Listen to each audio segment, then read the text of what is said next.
Welcome back, everybody, back in the video. Today we have the Epic Dash finally beginning. Let's go ahead and look at the update summary, right? So obviously we will be getting after maintenance, which is very, very nice. Normally they did push it back until Monday. I didn't really like that. I don't think anyone liked that. So we're finally starting right after maintenance. So again, a lot of juicy rewards are going to be coming our way just for playing the game. All right, so just keep that in mind. We have free 100 in Moonlight Summons. We are going to have buffs for about 2 months straight. So if you do spend money on the game, if you are a Dolphin and you buy Burning Passion, 33 leaves a day for about 2 months is a lot of leaves. Let's be honest here, right? So can't really complain about that.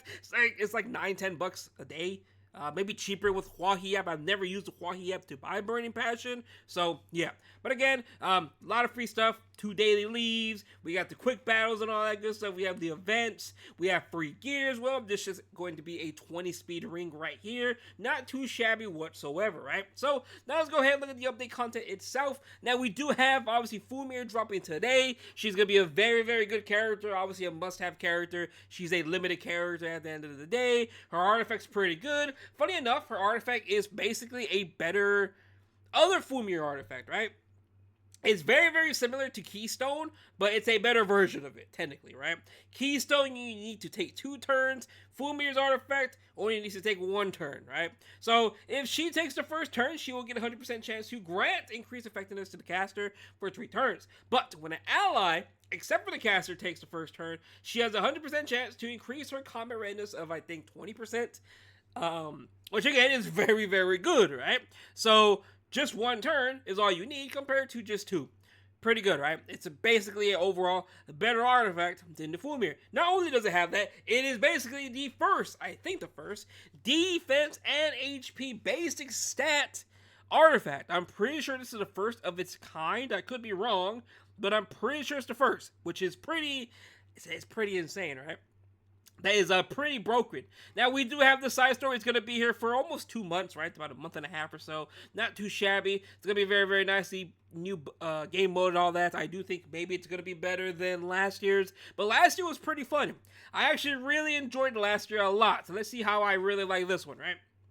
So let's keep on scrolling. We do have a new coin shop. It is going to be Navy Captain Landy, Sylvan Sage Vivian, and Remnant Violet coming into the game. Now, this is going to be a very, very good sign because of the balance patch, but we'll be talking about that later on in a different video. Now, we do have, in terms of RGBs, we have Commander Laika, we have Baron Sazan, and Ilanov. Kind of whatever, right? These are just imprints at the end of the day. We have seasonal battle content, which is going to be Hall of Trials, Automaton Tower, and Advent. Not too shabby. World Arena will be ending on the 11th of July, not too far away. Also, Guild War will begin on the 11th as well, which means everyone's going to be getting the rewards if you stayed in your guild to end the season, right? So all those free stuff we're going to get, the medals that we'll be able to buy some mana stones, mana controls, and all that, will become available on the 11th or 12th. And then you'll be able to free to move guilds. Kind of sucks that we had to wait until a brand new season. I don't really like that. I don't think anyone liked that. So hopefully they do change it later on. Now, this is going to be the Ilanov skin. I know a lot of people don't like this skin. For me personally, I think it's okay. I like it. It's whatever. I can definitely understand though why people definitely don't like it and where it doesn't really fit the character. I can definitely understand that easily, right? So now we do have other improvements. We do have also Path of Hair missions improving. We have episodes and all that. Now we have a brand new choice summon, which is basically these story summons are changing, right? A great opportunity to choose and obtain the hero you want with a high chance.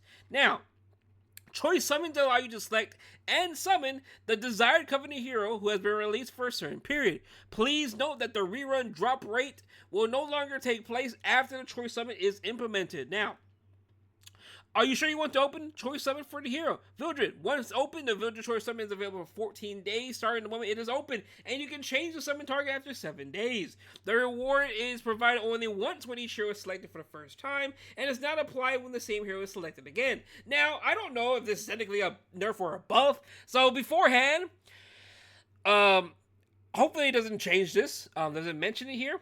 Select the hero will be available, okay. Total summon count, conditions of choice will be available. So I wonder, does this really affect? So beforehand, we'll be able to pop a banner every single week. you'll be able to buy an artifact every single week. So I wonder. Surely this doesn't really affect it from the looks of it, right? Obviously, it does show Aki rules. I do like that they actually show this when they're going to become available. I like that a lot, because I get a lot of questions when they're going to become available. So, shop. The purchase limit for the Vow Growth Pack will be reset. Okay. I mean, we'll take it. Not too shabby, not too shabby. I mean, again, we'll take it. We'll take it, right? But again, this story summon change can be pretty good. I do like it. It is technically buffed, right? But being available for 14 days, and I can change it every 7, but can I change it again to the exact same character? I don't think I can, right? So I wonder. So this is 7 days, I buy the artifact, boom, I change it again, it should be perfectly fine, right? Right? We'll see how it works. We'll see how it works if it really does change or not. Because again, I really like the old way we do have it now. I'm able to max out an artifact in basically about 5 weeks times if I have enough currency to open up these story summons. But again, not too shabby. I do like it. We'll see how it does play out. Now, obviously, in terms of packs, we have some brand new spicy packs coming to the game thanks to the Epic Dash event. Now, I thought this was the packs that got that in mind, but this is actually not.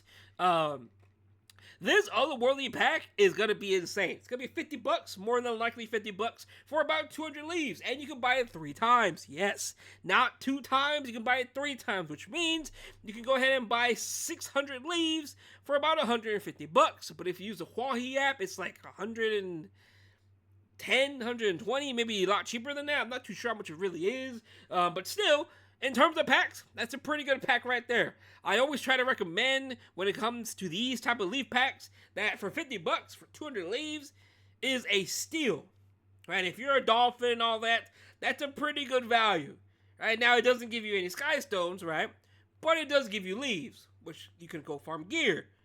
So it just really depends on the player you are, right? Because more than likely, almost everybody that I do know and talk to basically buys this pack if they do spend money on the game. Right?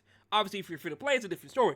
But most people I talk to spend money on the game, here and there, and this is one of those packs where it's pretty good. But again, I highly recommend go ahead and use the Huahi app. The Huahi app will give you discounts. And you do want to go ahead and use Turkey or Japan. Check out those two specifically because it depends on your bank, basically, right? But again, that's going to be the whole update content coming into the game in less than 24 hours time. I cannot wait for it. Again, I'm looking forward to it. I really want to see how this summon banner does go now. Hopefully it doesn't really change anything. It doesn't look like it will. But yeah, overall it is better. So we'll see. But other than that though, thanks for watching the video. Hope you have a good day. And I'll see you guys later on. Peace out.